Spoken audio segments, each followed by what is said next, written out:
Bendiciones para todos, amigos y hermanos que nos acompañan, ¿verdad? A través de las redes sociales.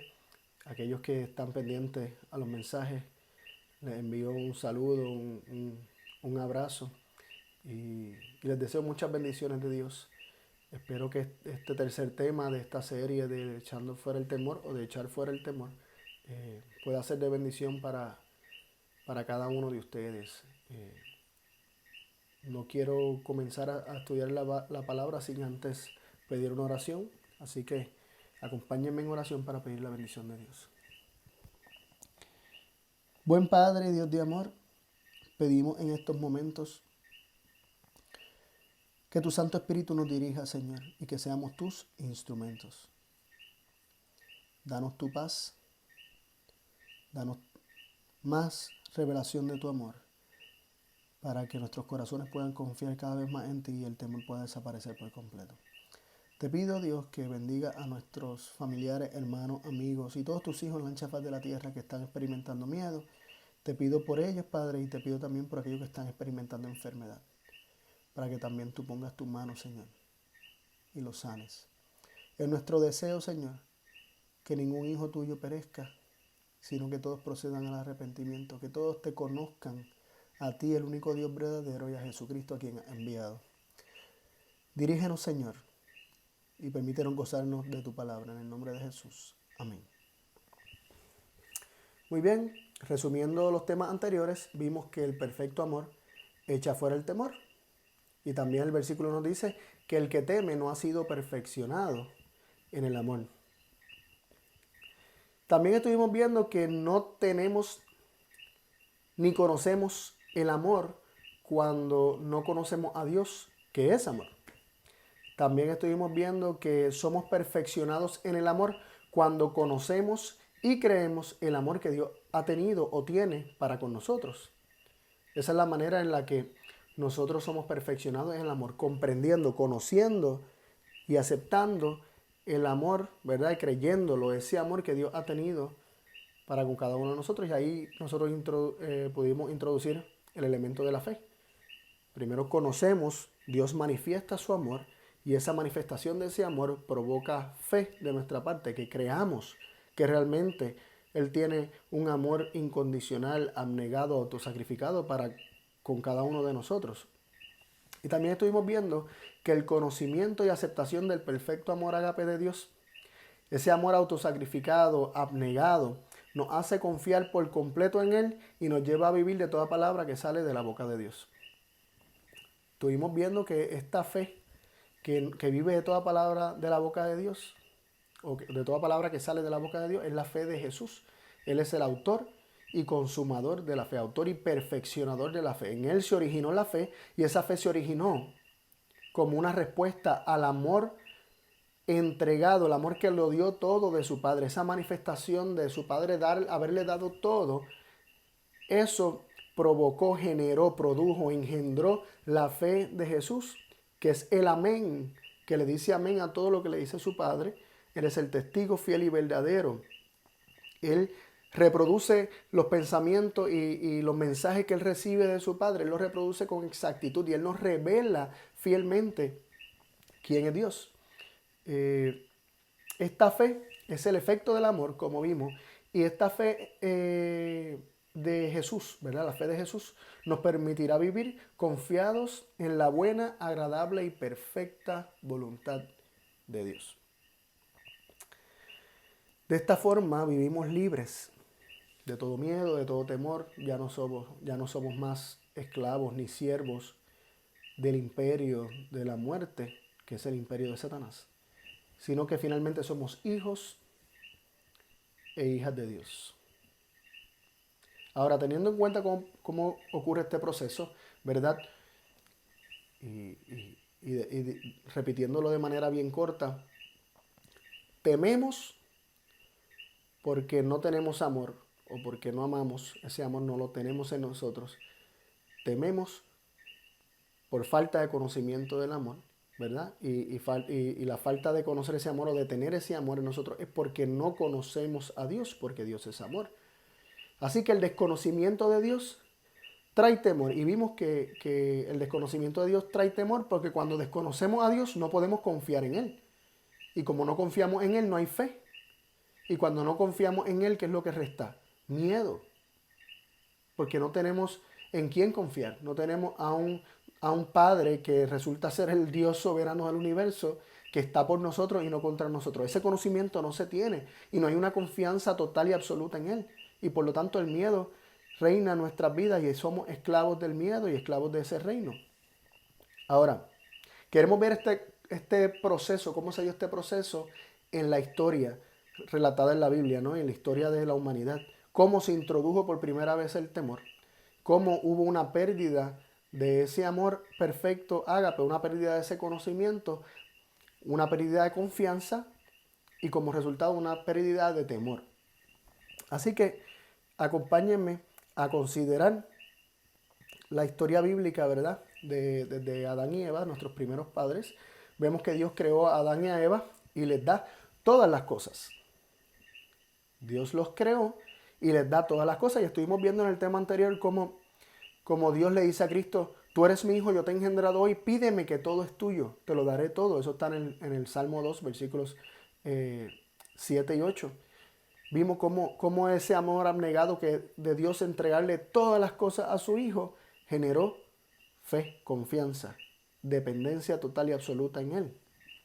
Así que vemos que nuestros primeros padres, lo que Dios hace con ellos es que una vez los crea, lo primero es que le dice, todo es para ustedes, todo esto que hice es para ustedes. Y vamos a verlo en Génesis 1 del 26 al 28. Génesis 1 del 26 al 28 nos dice, y dijo Dios, hagamos al hombre a nuestra imagen, conforme a nuestra semejanza, y señoree en los peces de la mar, y en las aves de los cielos, y en las bestias, y en toda la tierra, y en todo animal que anda arrastrando sobre la tierra. Y creó Dios al hombre a su imagen, a imagen de Dios lo creó, varón y hembra los creó. Y los bendijo Dios, y díjoles Dios, fructificad y multiplicad, y henchid la tierra, y sojuzgadla y señoread en los peces de la mar, y en las aves de los cielos, y en todas las bestias que se mueven sobre la tierra. Así que vemos que Dios crea al hombre a su imagen y semejanza, para que se enseñoree de los peces del mar, de las aves del cielo, de todas las bestias. En toda la tierra ellos habrían de ser los señores. Entonces Dios, cuando luego les da el mandato de fructificar y multiplicar y henchid la tierra, le dice también sojuzgadla y señoread de nuevo, el mismo mandato, en los peces de la mar, en las aves de los cielos y en todas las bestias que se mueven sobre la tierra. Ustedes son los dueños. De hecho, la palabra Señor en latín es domini o dominus, de donde viene dominio.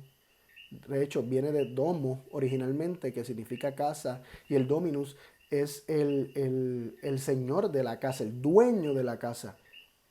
Y es interesante que la palabra Señor realmente significa el dueño. Entonces, al Dios hacerlo a ellos dueño, le está diciendo todo esto es de ustedes. De hecho, más adelante, Dios siembra un huerto, se presenta cuando Dios siembra un huerto y le pone a Adán allí y le dice, todo esto es para ti, ponle nombre. Y Adán fue y le puso nombre a todas las cosas a todos los animales que se encontraba, porque él era el dueño, él era el señor de aquello allí, porque Dios se lo dio, Dios le dio todas las cosas, absolutamente todo lo que había creado en este planeta, lo puso en las manos del hombre, para su dominio.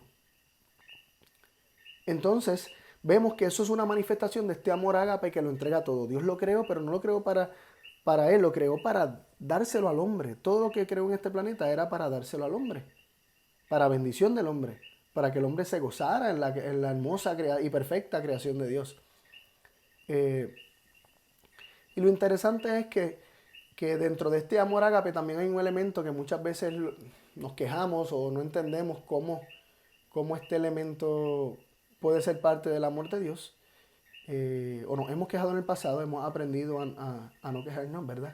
Pero nos hemos quejado en el pasado cuando no comprendemos la palabra de Dios. Pero en el versículo 16 del capítulo 2 de Génesis se presentó un elemento ¿verdad? Distinto aquí. De repente parece haber una prohibición dentro de todo. Génesis 2, 16 y 17 nos dice, y Jehová Dios mandó al hombre diciendo, puedes comer de todos los árboles del jardín. Miren qué lindo.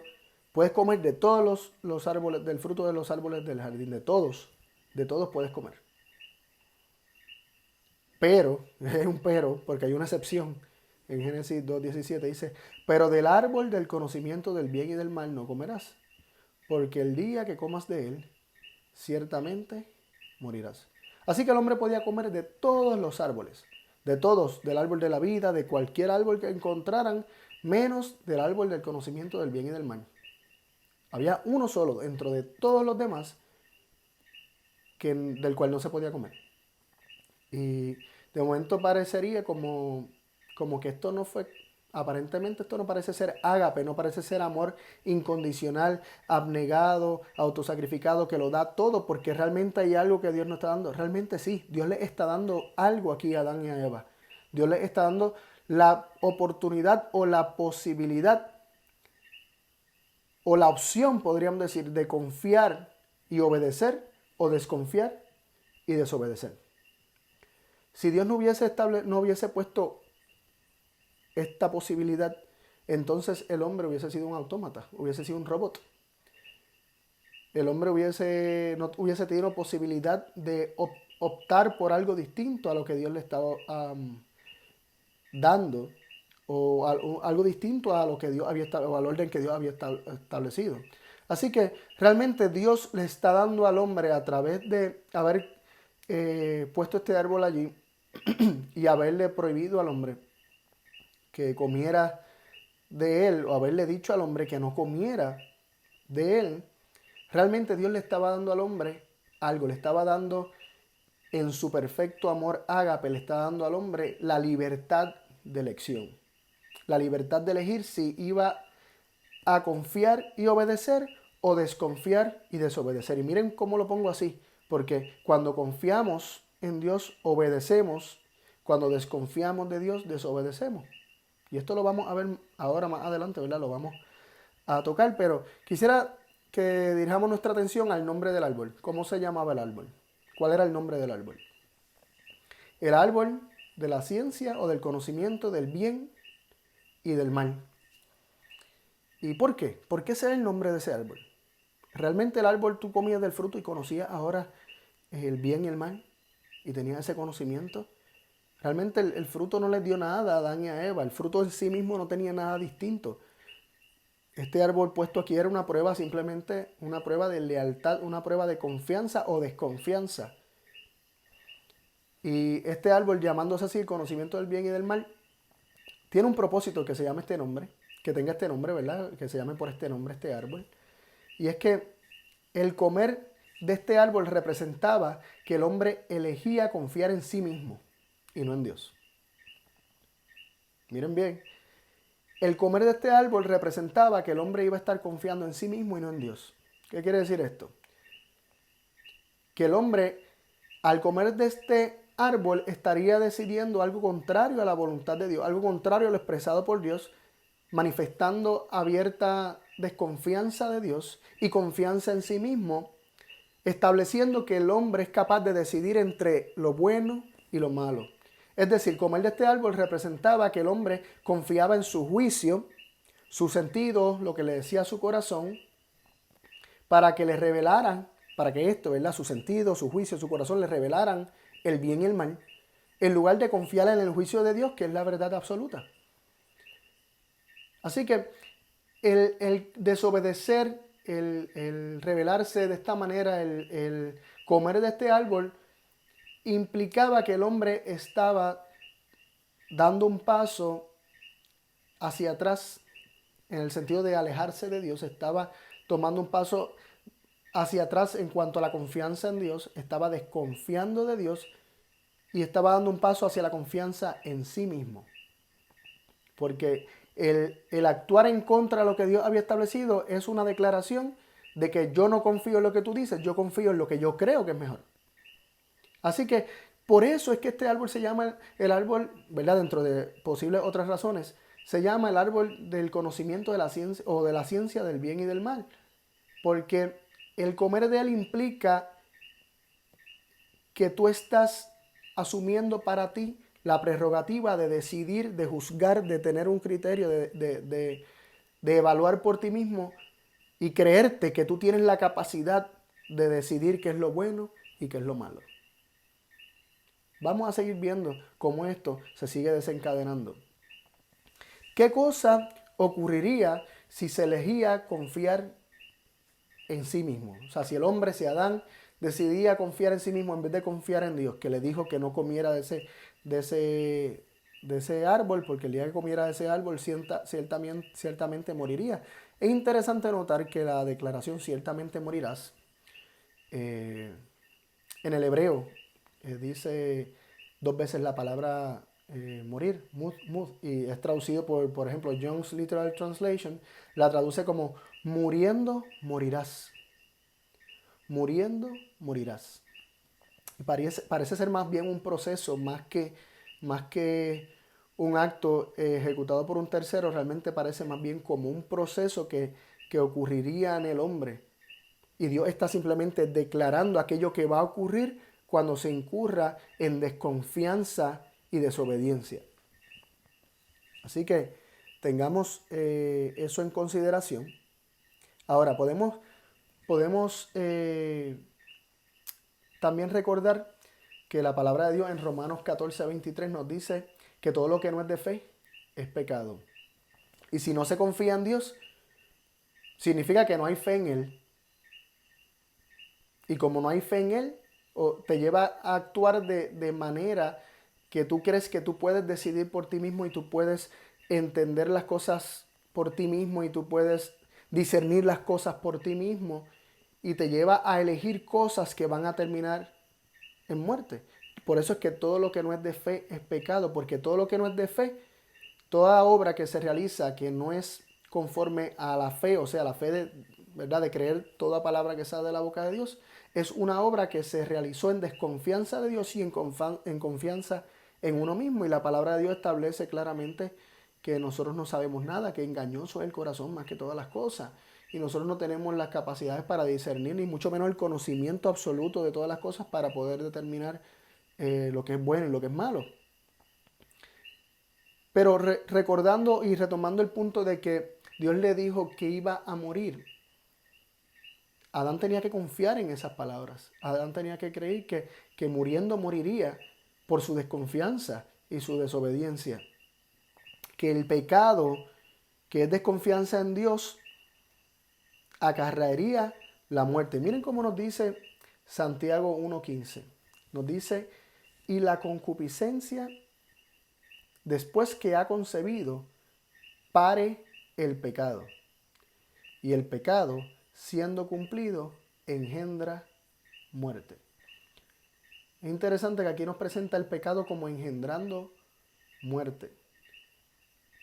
Cuando una cosa engendra otra, la cosa engendrada salió de quien lo engendró o de lo que lo engendró, ¿verdad? Entonces, si el pecado siendo cumplido engendra muerte, entonces la muerte, el origen de la muerte es en el mismo pecado. La muerte sale del pecado. La muerte es un elemento que surgió de dentro del pecado. El pecado lo lleva en sí mismo, lo carga en sí mismo. Y eventualmente, tarde o temprano, el pecado va a engendrar muerte. Va a producir muerte. Eso lo dice Santiago 1:15, que el pecado engendra la muerte. Y si lo engendra, la muerte proviene directamente del pecado. También podemos leer esto o algo similar o algo al respecto en Salmos 34:21. Dice lo siguiente, matará al malo la maldad y los que aborrecen al justo serán asolados. Aquí nos presenta que la maldad misma mata al malo. Es la maldad lo que mata al malo. Interesante, ¿no? Romanos 6:23 nos presenta lo siguiente, porque la paga del pecado es muerte, mas la dádiva de Dios es vida eterna en Cristo Jesús, Señor nuestro. Aquí nos presenta dos señores, dos dueños, dos reyes de dos reinos, ¿verdad? Nos presenta al pecado contrapuesto con Dios. Nos dice que la paga del pecado es muerte. Si tú eres un siervo, un asalariado, un esclavo del pecado, el pecado te va a pagar con muerte. El Señor de la muerte o el Señor de la muerte es el pecado. El pecado paga con muerte. El que administra la muerte y paga con muerte es el pecado. Por otro lado, tenemos que está Dios y dice, mas la dádiva de Dios, el regalo de Dios, el don de Dios es vida eterna en Cristo Jesús, Señor nuestro. Así que por un lado Dios da vida, por otro lado el pecado da muerte. Y yo hago esta pregunta, ¿puede Dios intercambiar reinos? ¿Puede Dios de repente decir, no, yo me voy a intercambiar con el pecado y yo voy a dar ahora la paga del pecado, que es la muerte? Yo voy a dar ahora la muerte. No, Dios lo que tiene para dar es vida. Lo que pasa es que el pecado, siendo desconfianza de Dios, siendo alejamiento de Dios, siendo distanciamiento de Dios, cuando nos alejamos de Dios, cuando cortamos nuestra dependencia de Dios, cuando nos alejamos de aquel que solamente tiene vida para dar y no apreciamos, sino más bien desechamos el don de vida eterna que Dios nos da, ¿qué es lo que va a ocurrir como un proceso natural? La muerte. Por eso el pecado, siendo distanciamiento de Dios, siendo desconfianza de Dios, siendo desobediencia de Dios debido a la desconfianza, termina en muerte. No porque Dios lo haya dictaminado de esta manera, pero Dios lo ha declarado que así es que funcionan las cosas. Y cuando digo esto, lo digo no como algo que Dios quiere que sea así, porque ese es su deseo. Es que solamente la vida está en Él. Solamente Dios tiene vida para dar y ninguno de nosotros tiene vida en nosotros mismos. La vida que tenemos es un don de Dios y un don constante. Dice la palabra de Dios que Cristo es el que sustenta todas las cosas por la palabra de su poder, que todo fue creado por medio de Cristo y todas las cosas en Cristo subsisten o se mantienen vivas. O sea, nada ni nadie tiene vida en sí mismo, sino que Dios continúa dando vida como un proceso constante, ¿no? Y nosotros deberíamos tener eso en mente para entender que cuando nos separamos entonces de Dios, nos separamos de la vida. Y de esa manera nosotros, nuestra maldad, nuestro pecado, nuestro distanciamiento de Dios nos trae la muerte. Ahora, considerando estas cosas, vamos a ver qué fue lo que pasó con Adán y Eva. Ya teniendo claro que Dios les reveló su ágape, su amor incondicional. Dios les reveló que no había nada que Él hubiese creado en esta tierra que Él se reservara para sí. Que aún el libre albedrío les entregó. Ellos tenían una comprensión bastante bonita del amor de Dios. Ellos veían que Dios les había dado todo. Ellos estaban muy contentos con eso. Ellos creían las palabras de Dios. Sin embargo, algo cambió. Algo cambió. Y vamos a ver cómo se dio este proceso.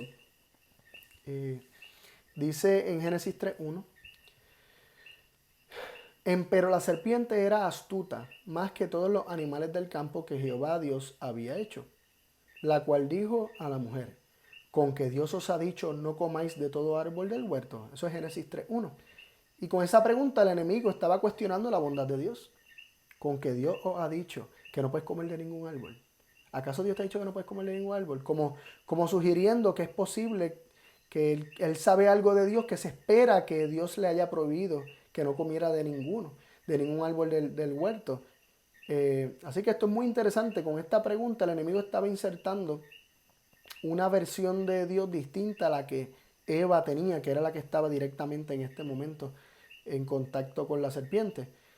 Y la palabra de Dios nos dice que la mujer respondió a la serpiente, versículo 2 y el versículo 3, vamos a leer esos dos versículos ahora. Del fruto de los árboles del huerto comemos, mas del fruto del árbol que está en medio del huerto, dijo Dios, no comeréis de él, ni le tocaréis, para que no muráis. Así que aquí la mujer está diciendo, no, él sí es bueno, él Él nos dejó comer de todos los árboles y de hecho comemos de todos los árboles del huerto, pero nos pidió que no comiéramos de este árbol para que no muriéramos.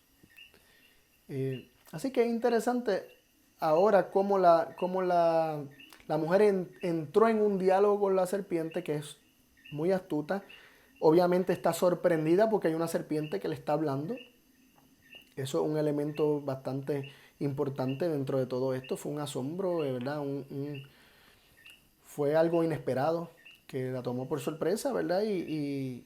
Pero en vez de alejarse, en vez de huir, de buscar a su esposo, pues ella siguió dialogando con la serpiente. Pero no la culpo, ella no se había encontrado con ningún animal ni ninguna otra creación de Dios allí en el huerto, ni que pudiera hablar, ni tampoco que tuviera maldad, ¿verdad? Así que esto la tomó por sorpresa. Entonces, el versículo 4 nos dice lo que la serpiente le dijo a la mujer cuando la mujer trató de decir, no, Dios nos deja comer de muchos árboles, de todos, solamente hay uno del cual no podemos comer. En vez de, bueno, no me voy a adelantar. Versículo 4, la serpiente le dijo a la mujer, no moriréis. Y esta declaración fue abiertamente, totalmente contraria a lo que Dios había dicho. Dios dijo, ciertamente morirás, o muriendo morirás. Entonces la mujer acaba de decir que Dios dijo para que no muráis. Y la serpiente de repente le dice, no moriréis. ¿Qué es lo que está insinuando la serpiente aquí? Como ya vimos, la declaración de que si se desobedecía, si se pecaba, se moriría, implicaba que el pecado y la desobediencia en sí mismo traería la muerte. Sin embargo, cuando la serpiente dice no moriréis y hace esta declaración, no solamente estaba contradiciendo lo que Dios estaba diciendo, sino que estaba tratando de insertar también ¿verdad? La cizaña en la mente de la mujer, porque al decir no moriréis, la serpiente está declarando lo contrario a lo que ya vimos, que el pecado, la desobediencia no engendra muerte, que la muerte no es el resultado o consecuencia natural de la desobediencia y la confianza en sí mismo. Es decir, con decir no moriréis o no morirás, la serpiente estaba insinuando que no dependemos de Dios para vivir. Y esto es bien interesante porque entonces se está acusando a Dios de mentiroso y con otras cosas que más adelante la serpiente va a decir, se va a insinuar otras cosas más. O sea, la serpiente le declaró a la mujer que no es al decir no moriréis, está diciendo tú puedes desobedecer. Y en la desobediencia, en el pecado en sí mismo, no hay una consecuencia que te acarree la muerte. Tú puedes desobedecer y vivir. No necesitas depender de Dios para vivir. Tú no necesitas creerle a Él para vivir. Luego introduce el siguiente elemento en el versículo 5, y este es muy importante. Dice, mas sabe Dios que el día que comiereis de él, serán abiertos vuestros ojos y seréis como dioses, sabiendo el bien y el mal. Así que cuando la serpiente añade esta parte, mas sabe Dios, está diciendo, Dios sabe algo que no te quiere comunicar. Dios te mintió al decirte que morirías si desobedecías y ibas en contra de su voluntad. Morirías y se está reservando una información que no te quiere dar. Mas sabe Dios, hay un conocimiento que Él no quiere que tú tengas, que el día que comiereis de él, del fruto, ¿no? Serán abiertos vuestros ojos y seréis como dioses, sabiendo el bien y el mal. Dios se reserva este árbol para Él. Si tú comes de Él, vas a ser como Él, y Dios no quiere que tú seas como Él. Dios no quiere que tú tengas la capacidad de saber el bien y el mal, de juzgar y determinar por ti mismo qué es lo bueno y qué es lo malo. Dios quiere que tú vayas a Él para que Él te diga lo que es bueno y lo que es malo, pero tú puedes decidir esto por ti mismo. Eso era lo que estaba sembrando, la cizaña que estaba sembrando la serpiente en la mente de Eva. Eso es lo que le está Eh, sí, eso es lo que quería introducir. La filosofía que estaba introduciendo es: mírate a ti mismo, confía en tus capacidades. Tú comes de este árbol, tú no vas a necesitar de que Dios te diga lo que es bueno y lo que es malo, lo que puedes hacer, lo que no puedes hacer. Tú vas a poder determinar eso por ti misma, es lo que la serpiente le estaba planteando. Y tú no necesitas, a fin de cuentas, depender de lo que Él te dice, porque tú puedes ir en contra de lo que Él te dice, tú puedes desobedecer, tú puedes desconfiar de Él, tú puedes desconectarte de Él y seguir viviendo.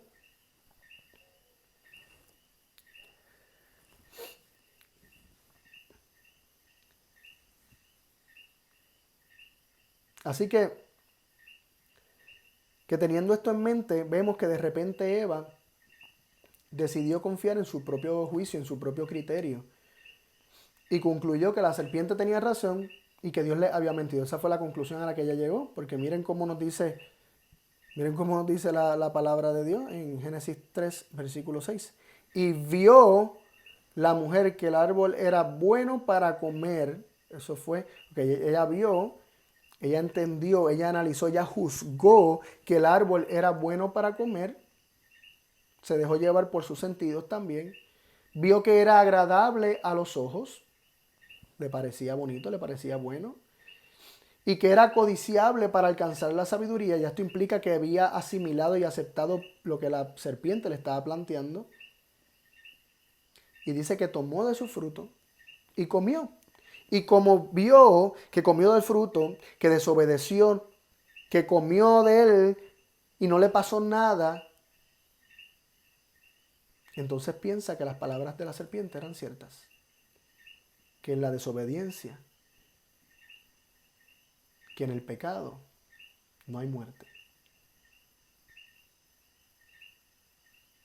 Así que, como tiene una nueva conclusión, ¿verdad? Dentro de su experimento, se dio cuenta, dijo: espérate, la hipótesis parece ser cierta. Realmente Dios nos mintió y este fruto, las palabras de la serpiente son verdaderas, porque este fruto es bueno, agradable, puedo alcanzar conocimiento a través de él. No me mató, no moría al desobedecer, al ir en contra de lo que Dios dijo. Él dijo que yo moriría, pero no he muerto. ¿Verdad? Ella ignorando que la única razón por la que no murió fue por la gracia de Dios, por su misericordia. Así que esto la llevó a ella a ir a donde su marido y darle a él. Y dice que el cual comió así como ella. Él comió así como ella. Y así como ella se refiere a bajo la misma, bajo la misma mentalidad, ¿no?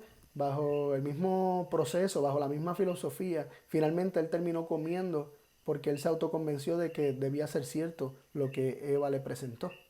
Él también vio cómo al comer ella del fruto no había muerto, al desobedecer no había muerto, y trató de analizarlo de tal forma que bloqueara en su mente las palabras que Dios le había hablado, que bloqueara en su mente el amor que Dios le había manifestado para que él confiara en él, y finalmente terminó también aceptando la misma filosofía. Entonces vemos que la serpiente, el trabajo de la serpiente fue desvirtuar el carácter de Dios para crear desconfianza en él y por lo tanto desconexión de él. La serpiente o Satanás lo que quería era desconectar al hombre de Dios, desconectar al ser humano de Dios. Cuando digo hombre me refiero al ser humano, al hombre y a la mujer.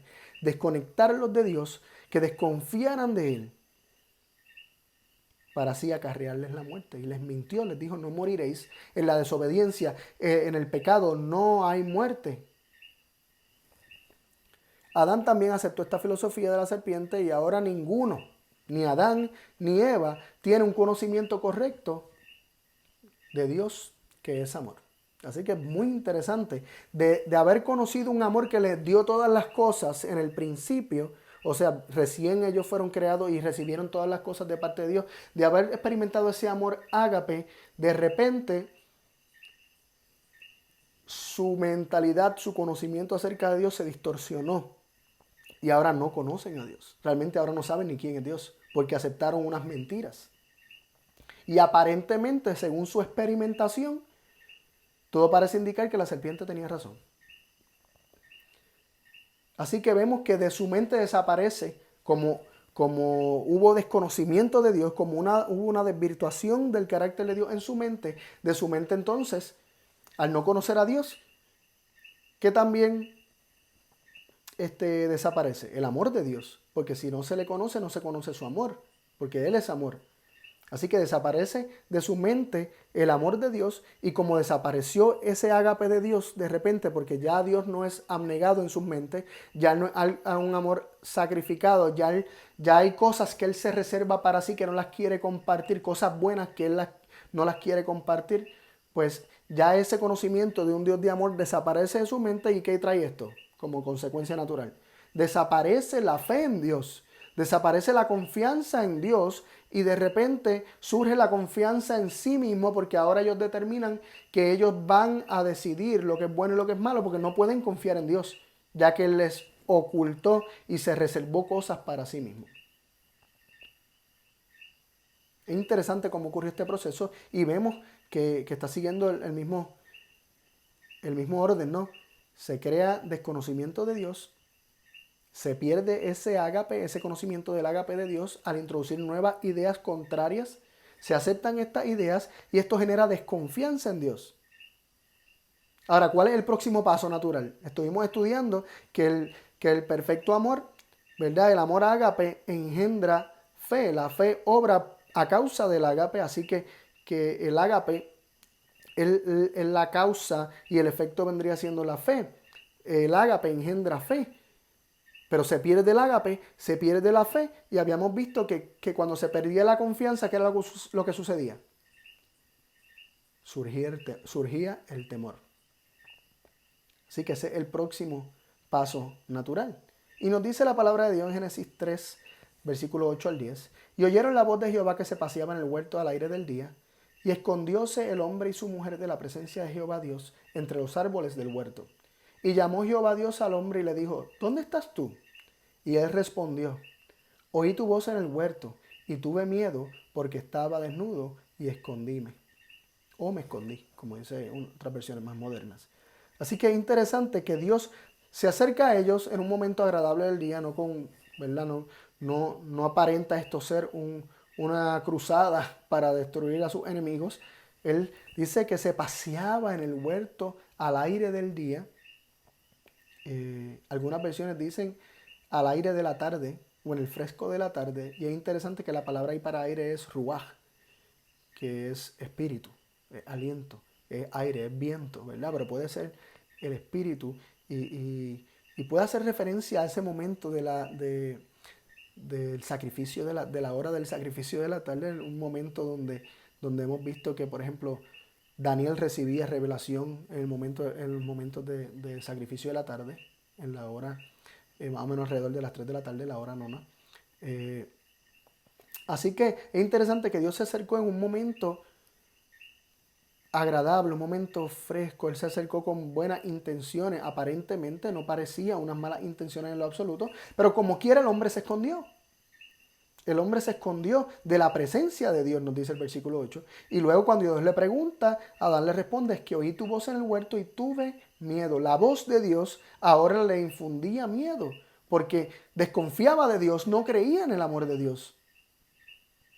Así que el miedo es producto de la desconfianza y por ende de la falta del conocimiento o la comprensión correcta del amor de Dios. Así que el temor fue el resultado inevitable, y el temor a la muerte, que es parte del imperio de la muerte de Satanás, fue lo que comenzó a reinar en Adán y en Eva. De repente uno podía decir: ¿por qué tuvieron temor? ¿A qué tenían temor? ¿Por qué se escondieron de Dios? ¿Le tenían temor a Dios?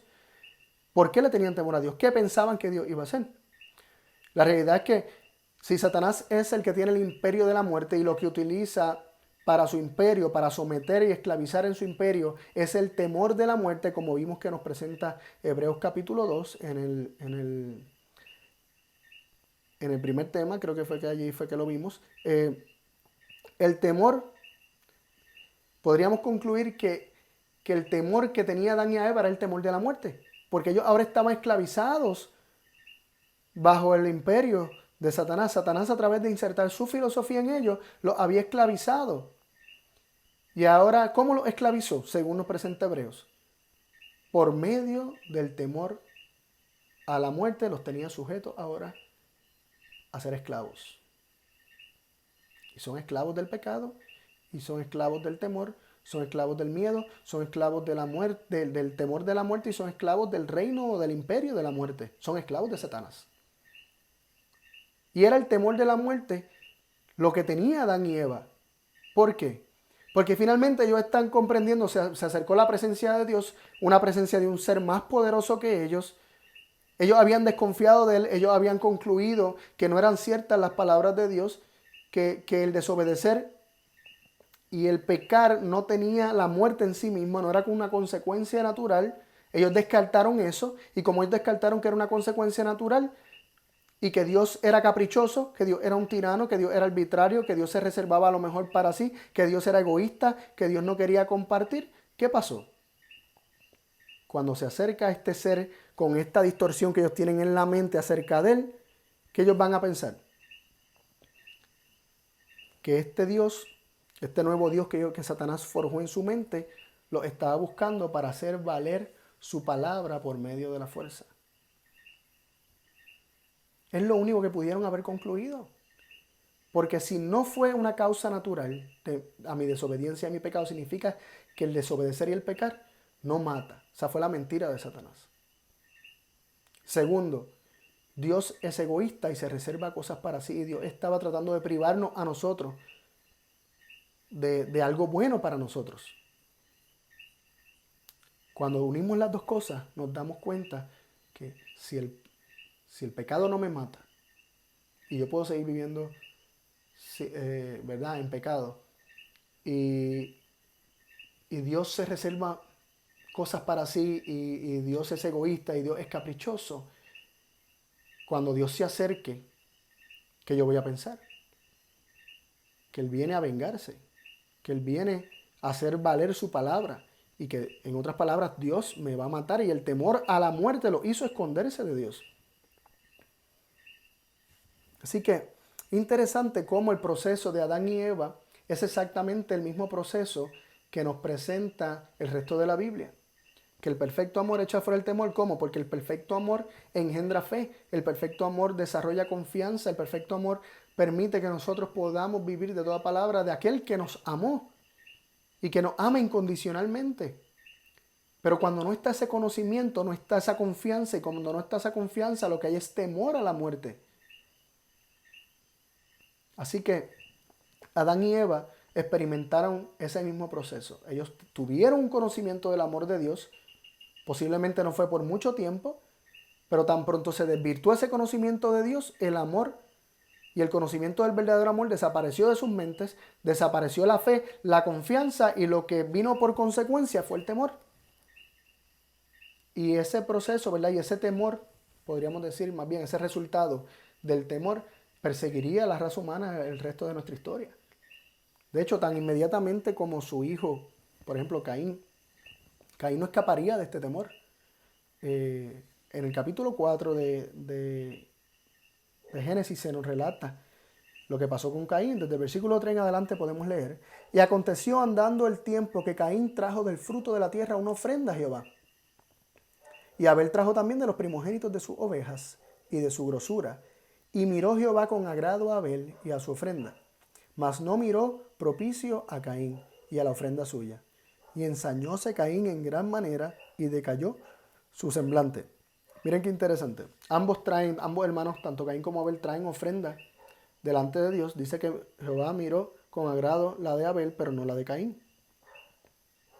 Entonces, el semblante de Caín decayó. Estaba molesto, estaba incómodo, con actitud quejosa. Entonces Jehová dijo a Caín: ¿por qué te has ensañado y por qué se ha inmutado tu rostro? Y Dios continúa diciendo: si haces bien, ¿no serás ensalzado? En otras palabras, lo que había hecho que que Dios no mirara con agrado la ofrenda de Caín, es que no había hecho bien. Algo había desobedecido, había actuado mal. Y Dios le está advirtiendo, pero si le está dando la oportunidad para que haga las cosas bien. Si haces bien las cosas, no vas a ser ensalzado y no vas a ser reconocido, como en el caso de Abel, que Dios miró con agrado su sacrificio. Y si no hicieres bien, el pecado está a la puerta. Y con todo esto, a ti será su deseo y tú te enseñorearás de él. Él tenía la opción de enseñorearse del pecado, o sea, no dejar que el pecado lo dominara. Pero Dios le está advirtiendo, ten cuidado, si no haces bien, el pecado está a la puerta.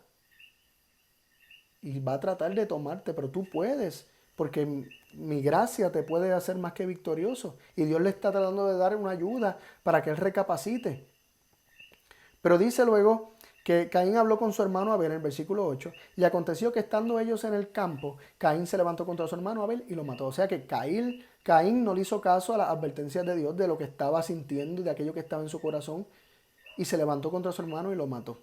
Y parece hasta que fue premeditado, dice que, que cuando estaban solos en el campo, Caín se levantó contra su hermano y lo mató. Jehová dijo a Caín, ¿dónde está tu hermano Abel? Y él respondió, no sé, soy yo guarda de mi hermano. O sea, ahí mintió. Está mintiendo y no sé si está haciendo lo mismo que hizo Adán, ¿verdad? Buscando echarle las culpas a otro y a Dios. Yo no, eso no es mi responsabilidad, no es la tuya de cuidar al ser humano. La mujer que me diste, o sea, echando culpa a Dios, ¿no? Pero algo similar, ¿no? Tratando de rehuir la responsabilidad de sus actos.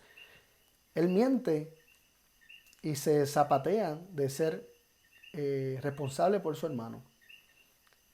Y él le dijo, ¿qué has hecho? O sea, Dios le dijo a Caín, ¿qué has hecho? Versículo 10. La voz de la sangre de tu hermano clama a mí desde la tierra.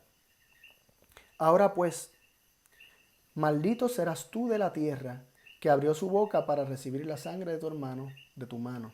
Está Dios declarando lo que ha de ocurrir. Tú serás maldito de la tierra, o la tierra será el instrumento que te maldecirá o que te traerá maldición. O sea, la tierra no te dará, no te dará más bendición o será maldita por lo que tú hiciste, y esa maldición se te devolverá a ti, porque cuando labrares la tierra, dice el versículo 12, no te devolverá su fuerza, errante y extranjero serás en la tierra. Y aquí hago un alto, y esa palabra de errante es tembloroso, es temeroso. Cuando buscamos en el hebreo original, la palabra implica temblar. Andarás extranjero de un lugar para otro temblando, con miedo. Eso es lo que te va a pasar. Porque el que espada hiere, espada muere. El que mata vive con miedo de morir. Vive con miedo que lo maten. Y esto es precisamente lo que le pasó a Caín.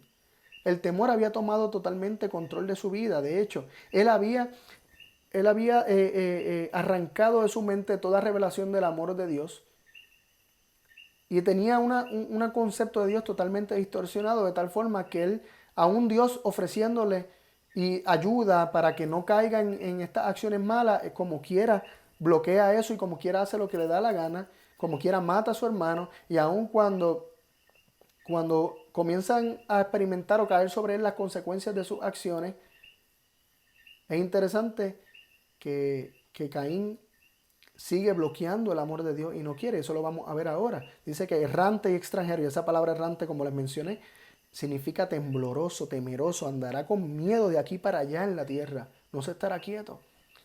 Y dice el versículo 13, y dijo Caín a Jehová, miren qué interesante, grande es mi iniquidad para ser perdonada. La mayoría de las versiones dice, mi pecado es mi castigo es demasiado grande para soportar. Dice la mayoría de las versiones, las versiones más accurate en cuanto a este versículo, más digamos que más fidedignas, ¿no? Que son más fieles al hebreo. El hebreo literalmente dice, mi pecado, mi iniquidad es demasiado grande para ser perdonada.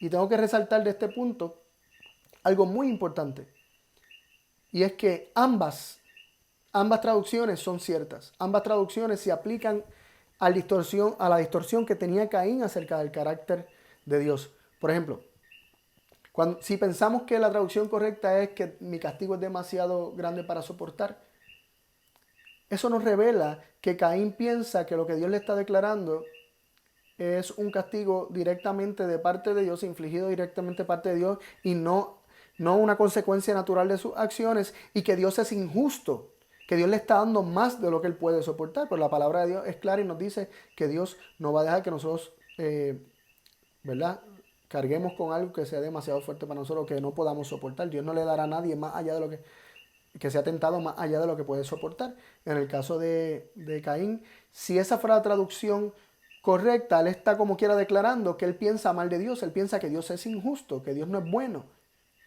Por otro lado, si la traducción que mencioné, que en mi opinión y según lo que he comprobado con el hebreo es la más correcta, que dice mi pecado es demasiado grande para ser perdonado, como quiera, revela una desconfianza del amor de Dios. Caín no creía que Dios es suficientemente bueno como para perdonar un pecado tan grande como el que él cometió. Una mente culpable como la de Caín no puede creer que su pecado puede ser perdonado. Así que ambas traducciones revelan que Caín tenía falsos conceptos de Dios. O pensaba que era muy severo e injusto, o pensaba que no es suficientemente bueno como para perdonar una iniquidad tan grande como la que él había cometido. Y siguió ahí quejándose y dice, he aquí, me echas hoy de la faz de la tierra. Dios le dijo, errante irás. Es como que lo que va a ocurrir naturalmente. Tú andarás con miedo por ahí. Y Caín lo acusa de que Dios lo está echando de la faz de la tierra. Le dice, de tu presencia me esconderé, en el versículo 14. Lo mismo que hicieron sus padres.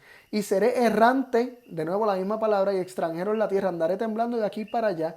Y sucederá que cualquiera que me hallare, ¿qué cosa? Dice el versículo 15. Perdón, el versículo 14. Cualquiera que me hallare, ¿qué? Me matará. Interesante. Se cometió pecado, hubo desconfianza en Dios, obviamente había una distorsión del carácter de Dios en la mente de Caín, hubo desconfianza en Dios, no le hizo caso a la palabra de Dios, que es falta de fe, porque la fe viene por el oír la palabra de Dios, el oír de la palabra de Dios, viene por vivir de toda palabra que sale de la boca de Dios. Y Caín definitivamente no vivió de toda palabra que sale de la boca de Dios, por lo tanto, había una desconfianza, había falta de fe, y esto se lo llevó a pecar. Y una vez pecó, de repente tiene un miedo terrible. Está experimentando temor. Y está hasta tergiversando lo que Dios le está diciendo. Versículo 15 dice, respondióle Jehová, cierto que cualquiera que matare a Caín 7 veces será castigado. Entonces Jehová puso señal en Caín para que no lo hiriese cualquiera que le hallara. Así que es interesante que Dios le está hasta protegiendo. Dios lo está hasta protegiendo para que nadie lo mate, para que nadie le haga daño. Y le hace la promesa de que sería dado a conocer que nadie le hiciera daño, porque el castigo que caería o las consecuencias que caerían sobre él, el castigo que acarrearía sus acciones, serían 7 veces más que las de Caín. Así que, teniendo esto en mente, nos dice el versículo 16 que salió Caín de delante de Jehová. Dice que se fue de la presencia de Jehová. Se alejó de Jehová. Dios le trata de manifestar de diferentes formas su bondad, su amor. Aún trata de protegerlo. Trató de protegerlo del acto que iba a hacer. Aún después de que hizo el acto, Dios busca una confesión y tampoco ve la bondad de Dios ahí. Y de alguna manera se queja de que Dios no es suficientemente bueno para perdonar su iniquidad, o que es demasiado severo ¿verdad?, al revelar el castigo o las consecuencias de sus acciones. Piensa que es demasiado fuerte lo que tiene que soportar ahora, pero es realmente una conciencia siendo aplastada por el pecado, lo que le genera todo este miedo también. Entonces dice que salió de la presencia de Jehová, de delante de Jehová, y habitó en tierra de Nod, al oriente de Edén. Y vamos a ver qué es lo que hizo. Versículo 17, y conoció Caín a su mujer, la cual concibió y parió a Enoc. Así que tuvo un hijo, le puso por nombre Enoc, y edificó una ciudad. Miren qué interesante, nos dice la palabra de Dios, que Caín edificó una ciudad y llamó el nombre de la ciudad del nombre de su hijo Enoc. Así que Dios le promete a él, le da una señal, hasta una señal para que el que lo vea no se atreva a matarlo. Pero como él vive temeroso, como él no vive toda palabra de Dios, él ignora todas estas cosas. Él ignora lo que Dios le dijo. Él no decide volver a confiar en el Dios de amor. Él no ve todas estas señales de amor. Él las bloquea, las trata de ignorar. Sigue viviendo desconfiado y esto genera un temor terrible. Y sigue temiendo que alguien lo mate. Y por eso se funda una ciudad. Las ciudades son amuralladas y se amurallaban como método de defensa. Él vive a la defensiva ahora con miedo de que lo maten. Así que ese acto de edificar una ciudad es un acto abiertamente de desconfianza de lo que Dios le había dicho. Muy interesante ese punto. Y llamó el nombre de la ciudad del nombre de su hijo, Enoc. Teniendo esto en mente, ¿verdad? ¿Cómo se dio este proceso? El amor ágape de Dios le dio todo a Adán y a Eva y hasta le dio la posibilidad o la opción a escoger si querían confiar y obedecer o desconfiar y desobedecer. Cuando les dio el árbol de la ciencia del bien y del mal para que ellos decidían si ellos iban a dejar que Dios determinara el bien y el mal por ellos o si ellos iban a creer que ellos podían determinar el bien y el mal ellos mismos. Dios les da todo. Pero cuando ellos cambiaron su conocimiento acerca de Dios, su comprensión acerca del carácter de Dios, esto generó desconfianza, entraron en pecado, porque todo lo que no es de fe es pecado. Siempre que actuemos no por la fe, vamos a terminar en pecado y el pecado engendra muerte. Ellos habían pecado, ahora tenían miedo de la muerte. Y cuando Dios se acerca, ellos viven temerosos, ellos corren temerosos, huyendo de Dios, buscando esconderse de Él, esconderse de la presencia de aquel, como dice en referencia a la venida del Señor. Vivían con miedo porque no le conocían, porque habían rechazado el conocimiento que Dios había dado de sí mismo y habían aceptado un conocimiento que les decía un extraño que no había hecho nada bueno por ellos, como Lucifer, y que les decía su propio corazón. Decidieron ellos convertirse en jueces y determinar lo que era bueno y lo que era malo, en vez de dejar que Dios fuera el que lo determinara. Ahora bien, repasando las mentiras de la serpiente dijo, no morirás. La serpiente dijo, Dios se reserva lo mejor para sí, no lo quiere compartir. Y estas mentiras generaron desconfianza. Y al no haber confianza, ¿verdad? Distorsionaron el carácter de Dios, generaron desconfianza y la desconfianza terminó en pecado y en temor. Sin embargo, alabo el nombre de Dios, porque en 1 Juan 3:8 nos dice lo siguiente: el que hace pecado es del diablo, porque el diablo peca desde el principio, ¿verdad? La conexión con el principio, ¿no? Y también nos dice Jesús en Juan capítulo 8 que el diablo es asesino desde el principio y es mentiroso, o sea, habla mentira, y cuando habla mentira de lo suyo habla porque es padre de mentira. Y miren cómo nos dice que el diablo peca desde el principio y luego dice, para esto apareció el Hijo de Dios. Y ahí que está la clave y la parte más importante del mensaje de hoy. Para esto apareció el Hijo de Dios. ¿Para qué? Para deshacer las obras del diablo. Cristo vino para deshacer las obras del diablo. Cristo quiere desmentir esas mentiras que Satanás hizo. Las obras del diablo son sus mentiras desde el principio, son sus pecados desde el principio. Es ese afán de tratar de justificarse a sí mismo y poner a Dios como el malo. Esa desvirtuación del carácter de Dios que logró desde el principio a través de sus dos mentiras. El que dice no moriréis, es decir, que la muerte no es la consecuencia natural del pecado. Y eso lleva eventualmente a pensar que si Dios tiene que hacer valer su ley, lo tiene que hacer Él mismo, para entonces que esto sea cierto, ¿no? Y en segundo lugar, que Dios se reserva lo mejor. Y es interesante que Cristo vino para deshacer las obras del diablo. Deshizo las obras del diablo revelando el verdadero carácter de Dios que se perdió en Edén. Juan 1:18 nos dice que a Dios nadie le vio jamás. El unigénito Hijo que está en el seno del Padre, Él le declaró. Cristo reveló perfectamente cómo es Dios.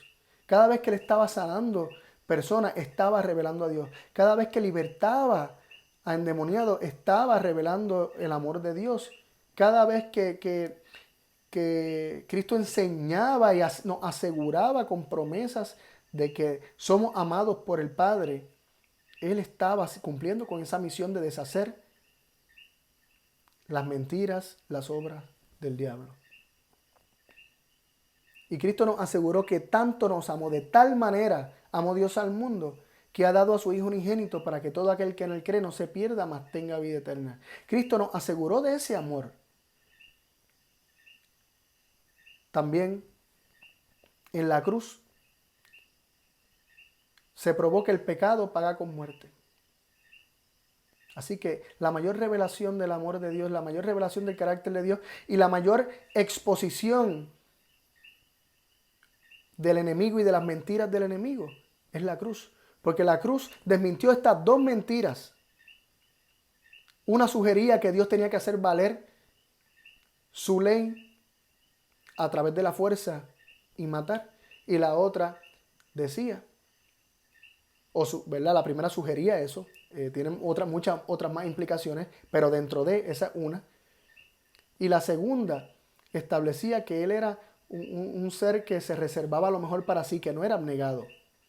Y la cruz probó que esto era mentira, porque la cruz demostró al Cristo cargar con nuestros pecados. Eso fue lo que lo mató.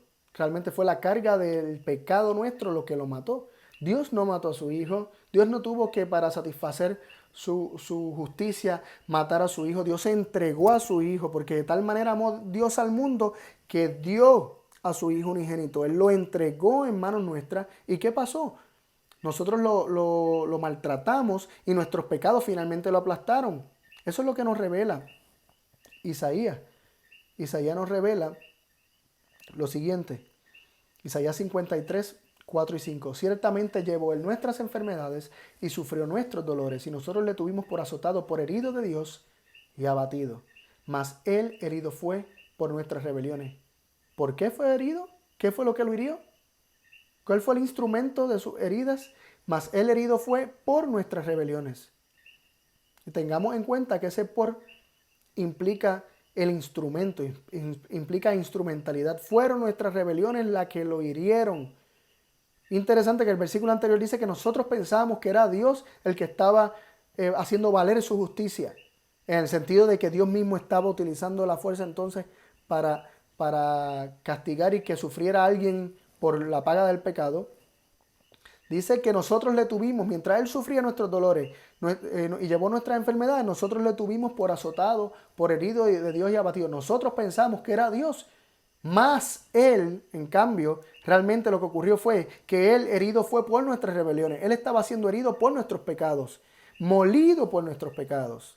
El castigo de nuestra paz fue sobre Él y por su llaga fuimos nosotros curados. Así que con esto quiero decir, ¿verdad?, que en la cruz se probó que el pecado paga con muerte, tal como lo dice el resto de las escrituras, como leímos al principio. Pues fueron nuestros pecados los que lo mataron. Fue el peso del pecado lo que mató a Cristo. Dios no mató a su Hijo. Nuestros pecados le hicieron a Cristo lo que nos harían a nosotros si Cristo no los cargara. Es interesante ese punto. Y de esa manera se probó que Dios no tiene que que emplear la fuerza para que se cumpla lo que Él declaró que era un proceso natural. Que la desconfianza y el alejamiento y la separación de Él, que es vida, le provocaría la muerte a cualquier ser. Por otro lado, el punto de que Dios no se reserva nada y que lo entrega todo quedó más que probado. En la cruz se probó que el pecado es lo que mata, y en la cruz se probó que Dios no se reserva nada, ni siquiera a su propio Hijo. Nos dice Romanos 8:32, el que no eximió ni a su propio Hijo, sino que lo entregó por todos nosotros. Otras versiones dice, el que no escatimó ni a su propio Hijo, sino que lo entregó por todos nosotros. ¿Cómo no nos dará gratuitamente también con Él todas las cosas? Dios no se reserva nada. Dios es ágape. Dios es amor incondicional. Puedes confiar en Él. Dios ha probado que Él es todo amor. Él no tiene que salir detrás del pecador para darle castigo. La propia maldad del malo lo perseguirá y lo castigará, lo matará, lo destruirá. Así como el pecado destruyó a Cristo en la cruz. Podemos confiar verdaderamente en un Dios que es todo amor, que no se reserva nada. Y jamás, jamás en nuestra vida volver a experimentar el temor. Yo los invito a que decidamos poner nuestra confianza en ese Dios de amor, que ha probado ser amor incondicional. Él ha probado ser lo que Cristo siempre nos reveló que Él era: amor. Acompáñame en la oración y vamos a pedir a Dios que, contemplando ese amor, cada día más podamos crecer y crecer hasta que la fe del Hijo de Dios sea perfectamente formada en nosotros y nosotros podamos vivir de toda palabra que sale de su boca libremente, sin temor. Padre Dios del cielo, gracias por tu palabra y por la promesa de lo que has de hacer en nosotros si contemplamos tu amor.